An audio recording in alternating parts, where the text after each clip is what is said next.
Y les invito a abrir sus Biblias en la primera carta de Juan, capítulo 2.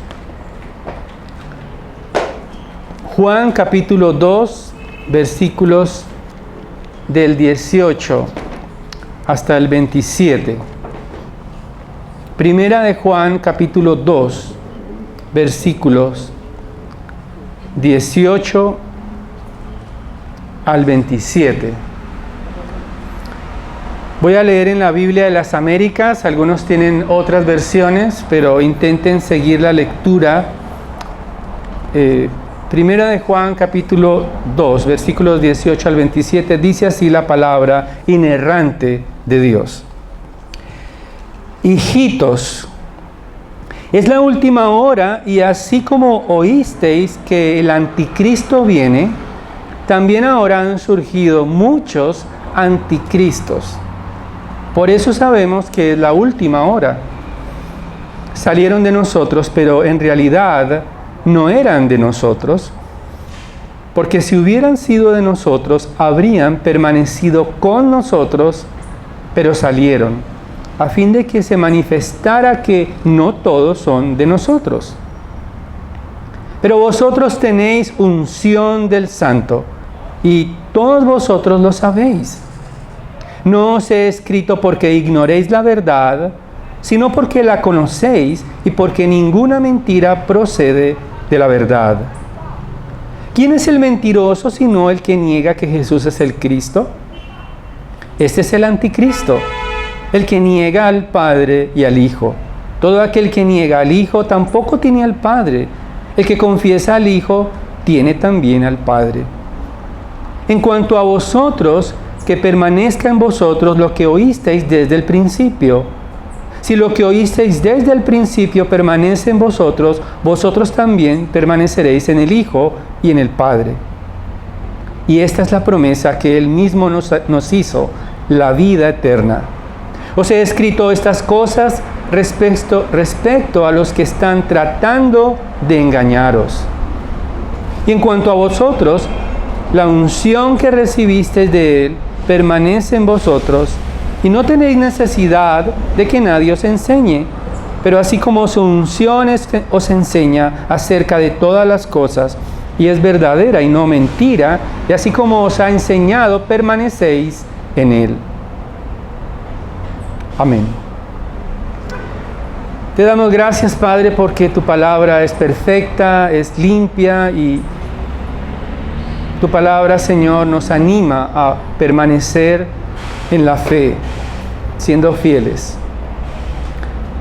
Te pido que tu Santo Espíritu nos ayude, nos anime, nos afirme en cuanto a la fidelidad a ti, a permanecer en Cristo, pero también produce salvación si hay alguien entre nosotros que aún no te pertenece a ti.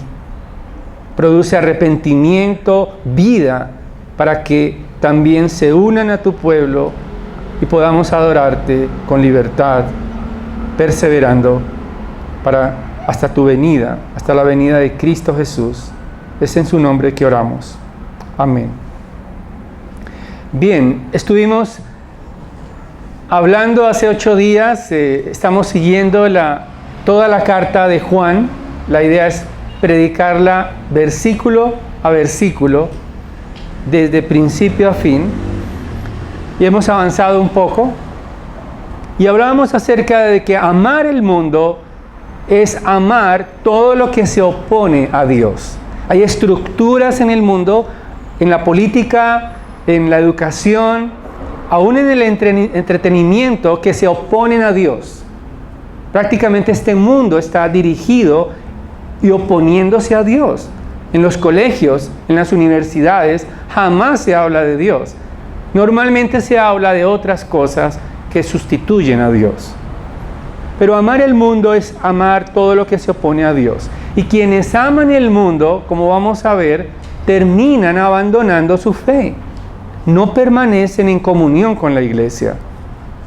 La seducción de este mundo es tal que los apetitos de la carne, los deseos de los ojos y la vanagloria de la vida finalmente van a seducir a aquellos que están inestables, que no permanecen en Cristo. Los va a cautivar al punto tal que van a regresar de donde salieron, es decir, del mundo, al mundo de donde pertenecen. Y eso es algo que le ocurrió bíblicamente a un hombre llamado Demas. Quizás no es muy popular como David o como Salomón, pero es tristemente conocido por su apostasía, por el abandono de la fe. Eso está registrado en 2 de Timoteo 4, del 9 a 10. Permítame leerles. Dice Pablo a su discípulo Timoteo lo siguiente, al final de su carta: procura venir a verme pronto, pues Demas me ha abandonado, habiendo amado este mundo presente, y se ha ido a Tesalónica. Crescente se fue a Galacia y Tito a Dalmacia. El apóstol Pablo termina su carta, ya es un moribundo, está solo, por eso le dice a Timoteo: ven pronto a verme, porque yo ya estoy pronto para ser sacrificado. Pero Demas es mencionado en Colosenses 4:14, es mencionado en Filemón 1:24 como un compañero de Pablo. Eso es lo curioso. Él parece que estaba con Pablo en muchos viajes, visitando las iglesias, pero cuando lo vio próximo a la muerte, cuando lo vio solo, cuando lo vio un poco solitario, lo abandonó y se fue a Tesalónica. Parece que en Tesalónica quedaba su cuartel general del mundo. Allí regresó, amando al mundo, devolviéndose al mundo donde perteneció siempre. A diferencia de los falsos creyentes que terminan volviendo atrás, los verdaderos hijos de Dios permanecen en Cristo. Ese es el mensaje en esta mañana. Los creyentes, los hijos de Dios, permanecen en Cristo, fieles, perseverantes, y no podrán ser engañados por los falsos creyentes que aman este mundo. Los verdaderos y genuinos creyentes permanecerán en Cristo y no serán engañados por los que aman este mundo, es decir, por los falsos creyentes. Y he querido dividir este texto en dos partes. La primera parte, de los versículos 18 hasta el 23, veremos que los falsos no permanecen. Los falsos no son estables, no permanecen. Pero los que sí son de Cristo, es decir, los hijos de Dios, permanecen en Él. Entonces, de los versículos 18 al 23, los falsos no permanecen y los hijos sí permanecen. Y es interesante porque el versículo 18, hay un término allí que es familiar para nosotros, si hemos escuchado el mensaje anterior, dice hijitos, y allí Juan ha escogido este término. Ya vimos cómo se refirió a los bebés espirituales, a los más pequeños espirituales. En el versículo 13 al final dice: os he escrito a vosotros niños, porque conocéis al Padre. Y luego utiliza nuevamente esta palabra en el idioma original, en el idioma griego, paidios, que es para designar a los bebés de brazos. Y nuevamente dice hijitos, como mostrando que son los más vulnerables, los más seducibles, los más débiles. Y les dice: es la última hora, y así como oísteis que el anticristo viene, también ahora han surgido muchos anticristos.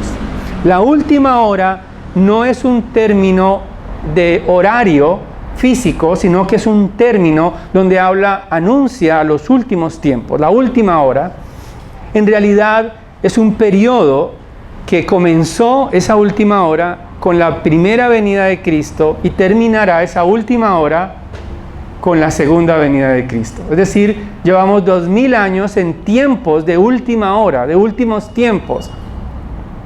Para nosotros, cronológicamente, los tiempos son literalmente dirigidos en cuestión de años. Pero el término aquí, última hora, tiene que ver con un periodo de tiempo, donde hay una espera al juicio de Dios.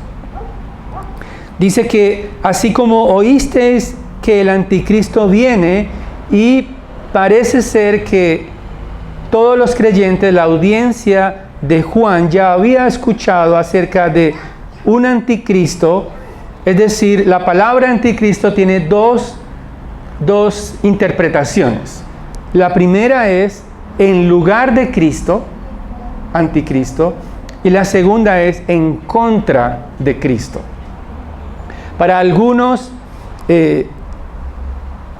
creyentes de muchas denominaciones toman literalmente la expresión el anticristo, y es el único que menciona este término es Juan, como aquel que es anunciado en Daniel capítulo 11, como el anticristo o el hombre de pecado que es anunciado por Pablo en 2 de Tesalonicenses 2, e inclusive también ven una conexión de este término, el anticristo, el que es mencionado en Apocalipsis 13.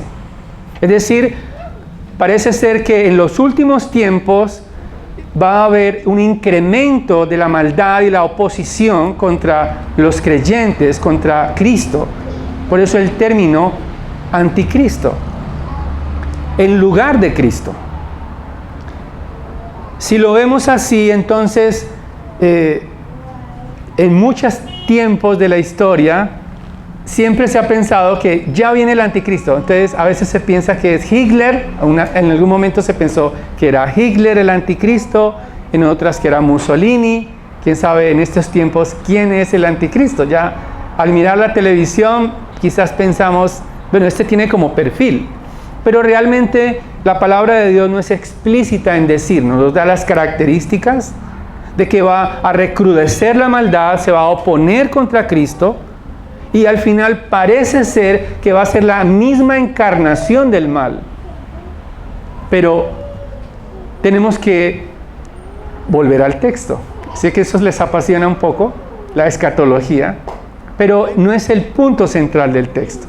Juan utiliza esa mención de los últimos tiempos para decirles y advertir a su audiencia que ya hay anticristos en el primer siglo. Él dice, ahora, es decir, en el primer siglo han surgido muchos anticristos, y creo que se está refiriendo exclusivamente a aquellos que se oponen a Cristo. ¿Cómo lo sabemos? En capítulo 4, versículo 3 dice, y todo espíritu que no confiesa a Jesús no es de Dios, y este es el espíritu del anticristo, del cual habéis oído que viene y que ahora ya está en el mundo. El apóstol Juan está hablando de anticristos que ya se están oponiendo a Cristo en los tiempos de Juan.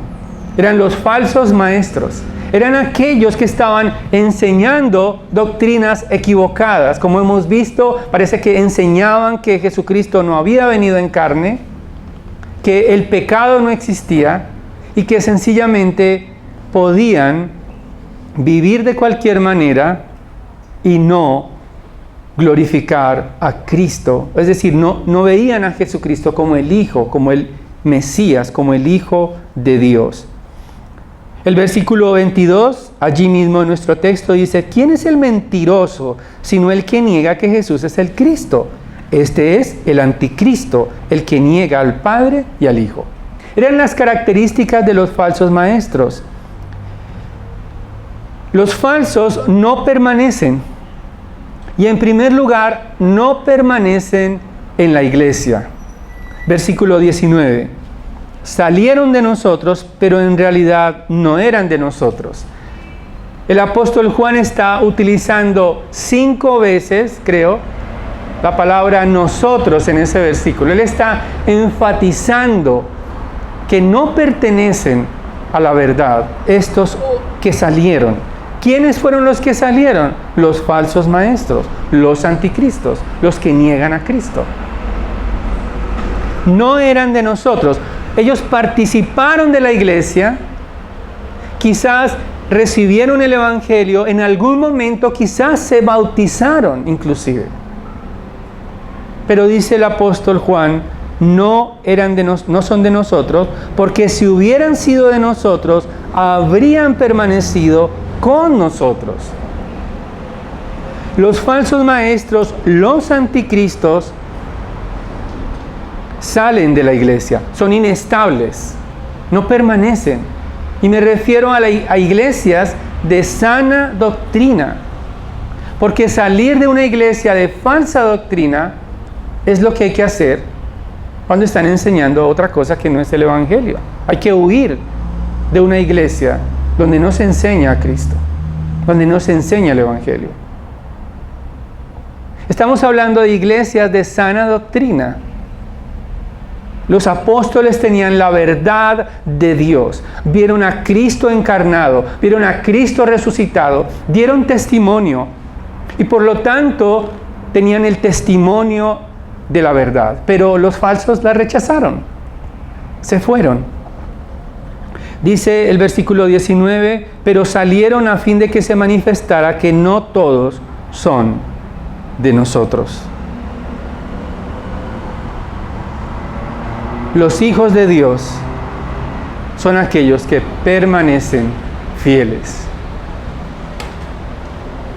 Puede haber creyentes aparentes que van a escuchar la sana doctrina, van a profesar a Cristo, van a decir que sí, Él es el Señor, pero al final van a regresar al mundo.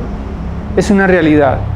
No solamente en el primer siglo, también en estos tiempos modernos están regresando al mundo.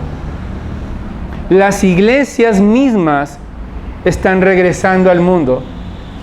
Están regresando a las estrategias del mundo para hacer discípulos de Cristo, pero en serie. Necesitan muchísimos discípulos que ni siquiera han constatado si son o no hijos de Dios. Están predicando un falso evangelio, ya se volvieron al mundo, pero parece que fueran unos religiosos piadosos. Pero los hijos de Dios permanecen estables y firmes. Ahora, ¿cuál es la razón por la cual los hijos de Dios permanecen? Dice el versículo 20, pero vosotros tenéis unción del Santo y todos vosotros lo sabéis. El término la unción del Santo tiene que ver con la unción de Dios.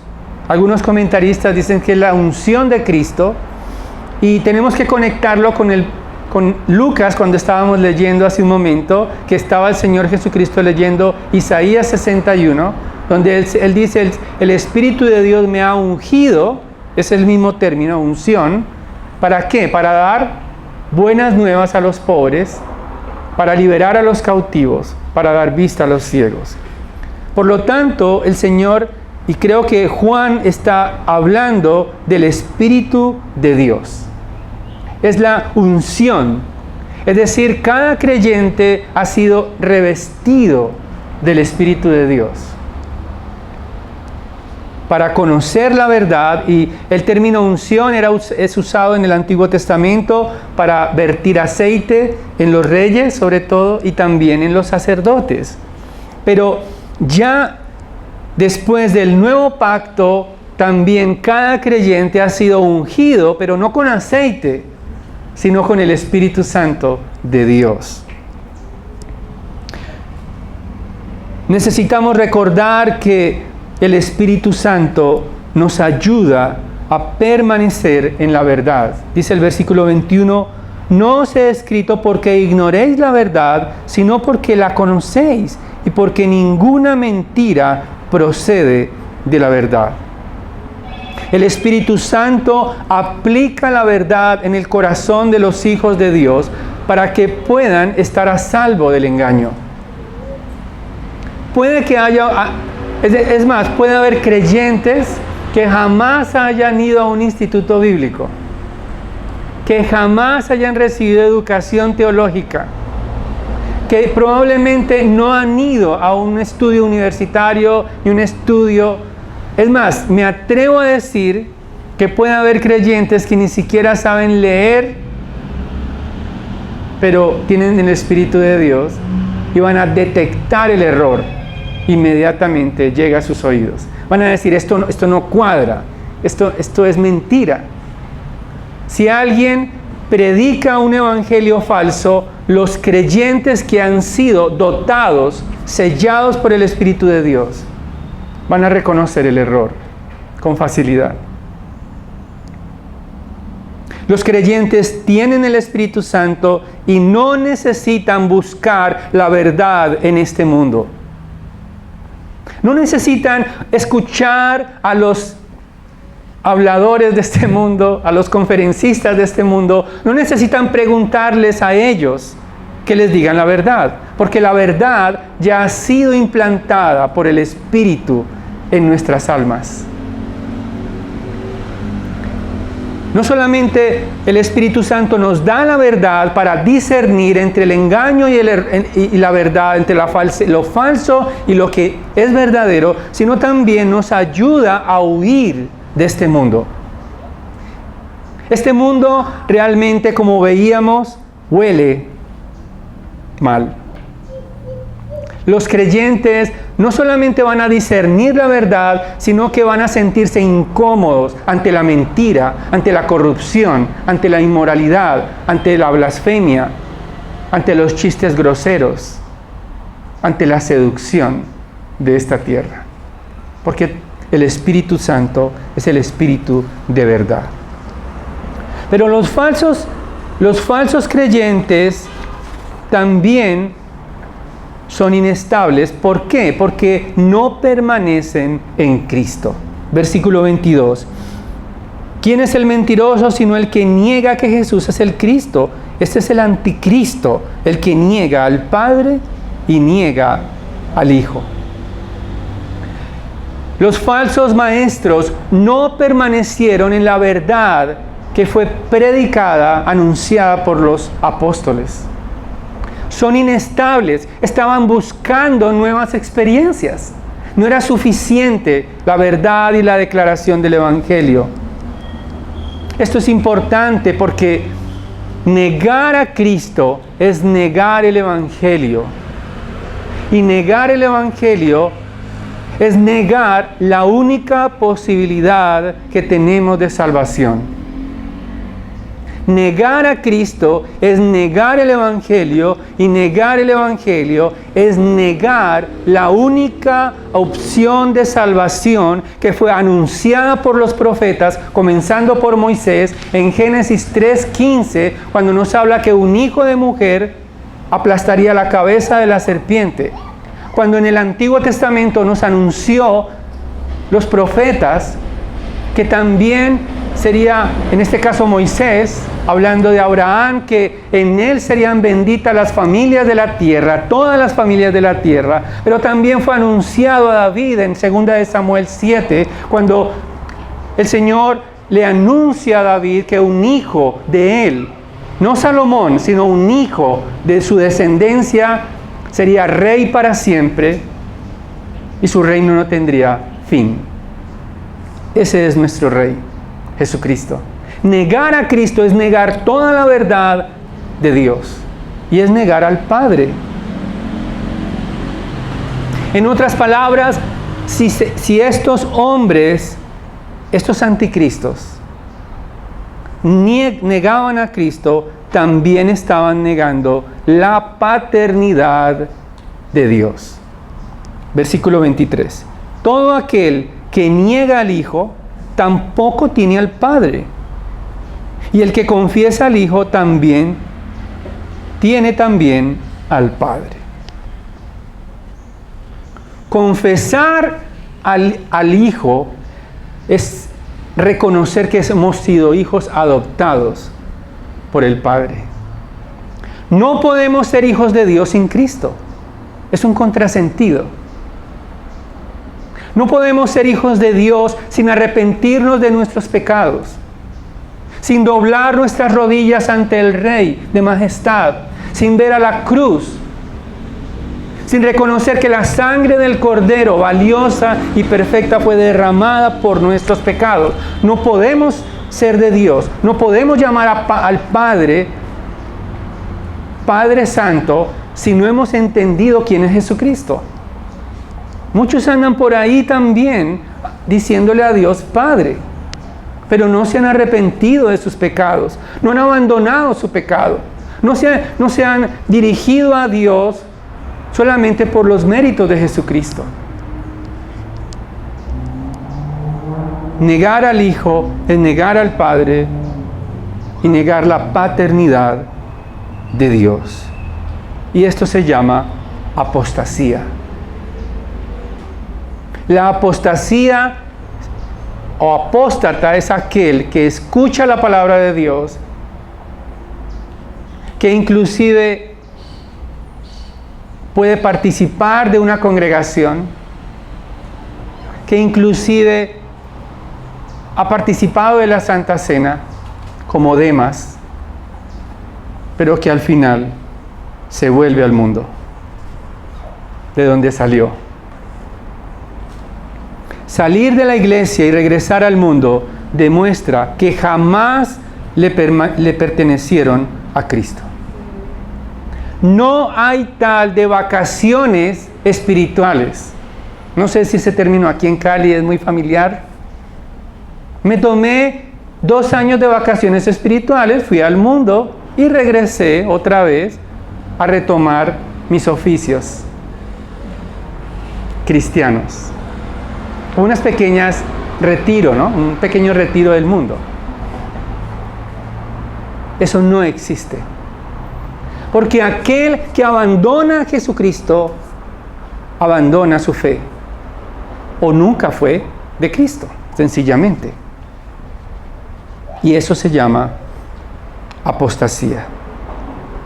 Los anticristos modernos niegan a Cristo y niegan la única oportunidad de salvación y se vuelven al mundo. ¿Cómo librarnos entonces del engaño de los anticristos? ¿Cómo entonces permanecer en Cristo? Y esa nos lleva al segundo punto. Los creyentes permanecen en Cristo. A partir del versículo, 24 dice: en cuanto a vosotros, que permanezca en vosotros lo que oísteis desde el principio. Si lo oísteis desde el principio, o más bien, si lo que oísteis desde el principio permanece en vosotros, vosotros también permaneceréis en el Hijo y en el Padre. Notemos que 3 veces se enfatiza la palabra permanecer. Permanecer. No sé si ustedes aquí, a algunos les gusta la aromática, el té, creo que sí. Sino que me he encontrado personas que no les gusta el café, pero a algunas sí les gusta el té. Entonces hay dos formas de tomar aromática o té. La una es poner el té o la aromática en la bolsita en el agua y empezar a espicharla rápido porque yo quiero mi té rápido, ¿no? Entonces, como con una cuchara a tratar de sacarle rápido el jugo para que el agua se vuelva rápido moradita, amarillita, hoy hay de muchos sabores. Esa es una forma de tomar aromática, ¿no? Como forzando allí. Pero entonces hay otra manera más paciente, pero más efectiva de tomar aromática y té. ¿Cuál es? Sencillamente dejar la bolsita en el agua y ella solita va soltando sin necesidad de afán. Eso es permanecer. Permanecer significa dejar allí, inmóvil, en Cristo, nuestras vidas, sin estar moviendo, sin estar apretando, sin estar cambiándolo de lugar. Y por si de pronto no quedó claro qué es permanecer, creo que todos lavamos platos en la casa. Caballeros, me miran un poco sorprendidos, también son invitados. Normalmente cuando no le echamos agua a los platos y dejamos ahí, llegamos en la noche, es más difícil quitar el mugre de los platos. ¿Eso es cierto? Sobre todo si hemos comido así como algo bien delicioso. Es mucho más difícil limpiar esos platos cuando no están expuestos al agua. Pero si ustedes sencillamente dejan esos platos en el agua, cuando llegan, ¿qué pasa? Es muy sencillo limpiar. Nuestras vidas, si permanecemos en Cristo, van a ser más fáciles de limpiar. Pero si no permanecemos en Cristo, va a haber costras y vamos a necesitar la fuerza bruta para limpiar nuestras vidas. Permanecer en la verdad es permanecer en el Evangelio. Versículo 25. Y esta es la promesa que Él mismo nos hizo, la vida eterna. Permanecer en la verdad significa estar mirando hacia lo invisible. Es descansar en las promesas de Cristo. Es sentir ese refrigerio aún en medio de la aflicción, de la enfermedad, de las luchas. Aún en medio del dolor podemos visualizar la vida eterna donde no habrá muerte, donde no habrá lágrimas, donde no habrá dolor, donde ya no habrá coronavirus, porque la gloria de Dios permanecerá. Pero muchos pueden ser engañados. Los falsos maestros van a intentar arrebatar esa verdad. Los falsos maestros van a intentar seducirnos y no permanecer. Los falsos maestros van a intentar desarraigarnos de Cristo. Dice el versículo 26. Os he escrito estas cosas respecto a los que están tratando de engañarlos.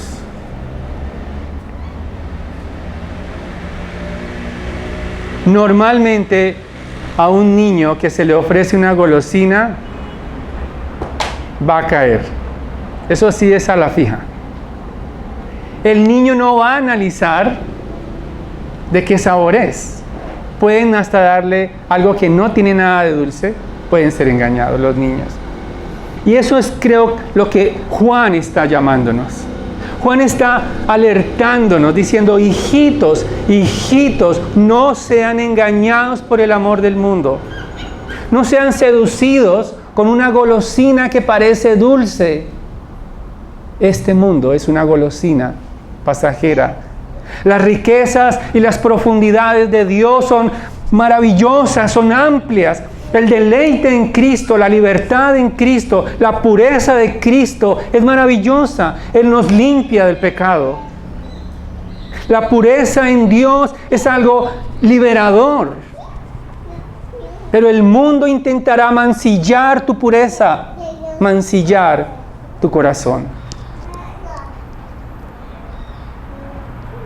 ¿Cómo caemos en el engaño?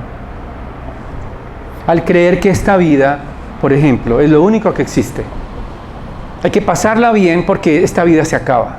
Este es un engaño. Otra forma de engañar: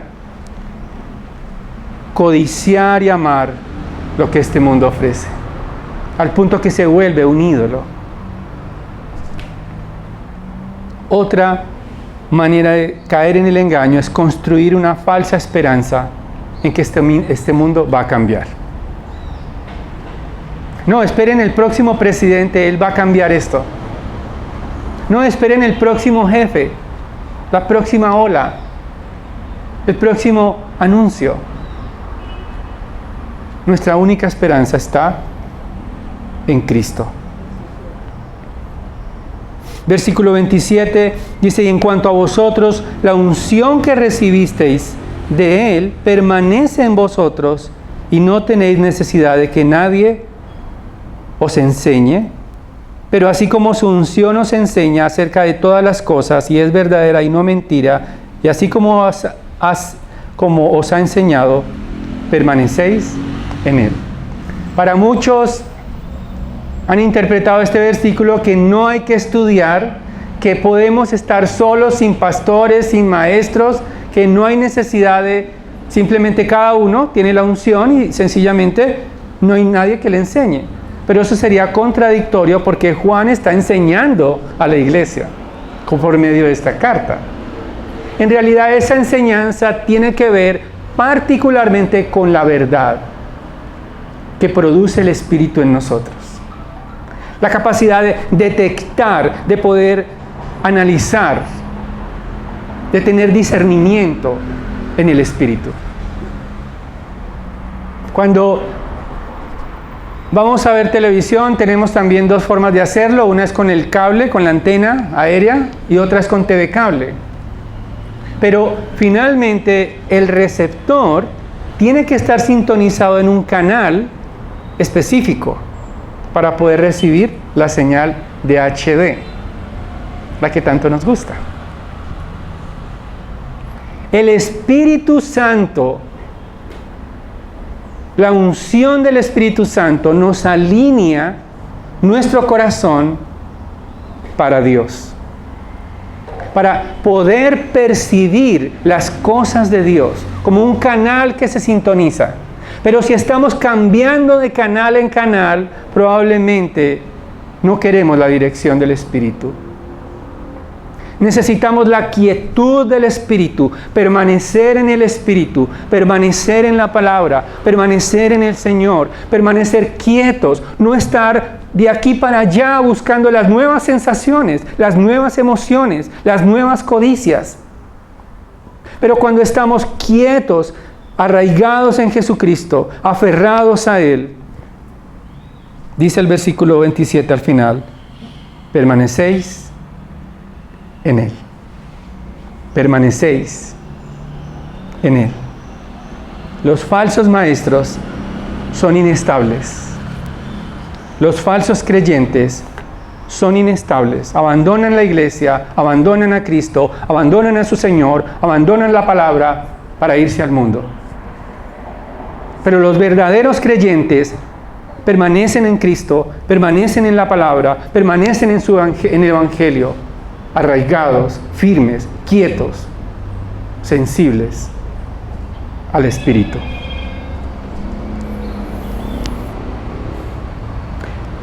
Cuando nos sentimos confiados en nosotros mismos y nos creemos padres y jóvenes, maduros, pero no somos maduros, podemos ser engañados fácilmente. Examinémonos a nosotros mismos. No nos creamos padres si hasta ahora somos jóvenes. No nos creamos jóvenes si somos niños en Cristo. Porque si creemos que somos jóvenes, generalmente los jovencitos les dan órdenes a los papás, creyendo que son más sabios que ellos.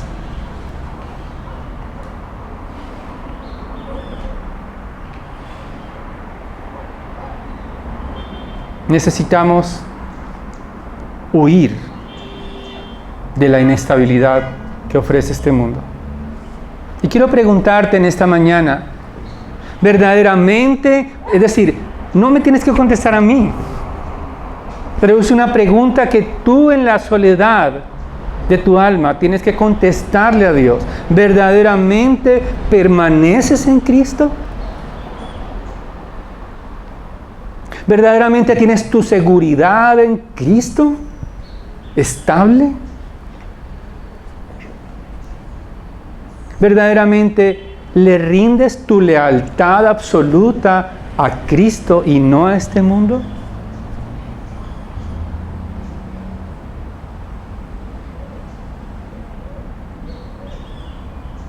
Si no es así, pero ese es tu anhelo. Ríndete al Hijo de Dios. Él vino a morir por tus pecados. Él vino a limpiar tu alma. Él vino a darte vida eterna. Él vino a darte el refrigerio que este mundo no puede dar. Él vino a darte la pureza, la santidad, el amor. Eso no significa que seamos amargados. Significa que ahora estamos sintonizados para siempre, para que cuando Jesucristo regrese estemos listos. Vuélvete a Cristo en arrepentimiento. Abandona tu pecado, abandona el mundo, abandona la maldad, abandona los deleites que te alejan de Él, para que seas sellado, ungido con el Espíritu Santo de Dios y permanezcas para siempre en la verdad. Porque cuando eso suceda, jamás Él te soltará de su mano. Jamás se retractará de tu salvación.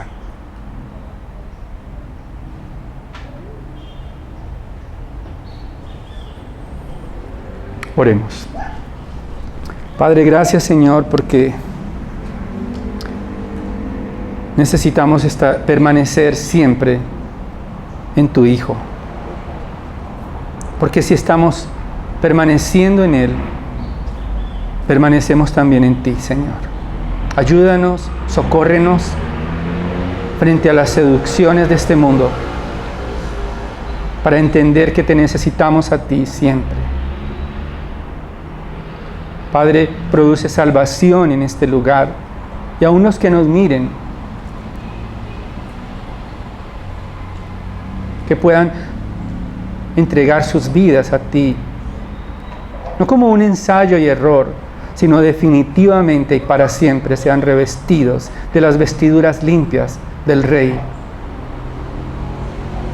para huir de los falsos, de las voces que pretenden alejarnos de ti. Ayúdanos, Padre, te lo pedimos, por los méritos de Cristo Jesús. Amén.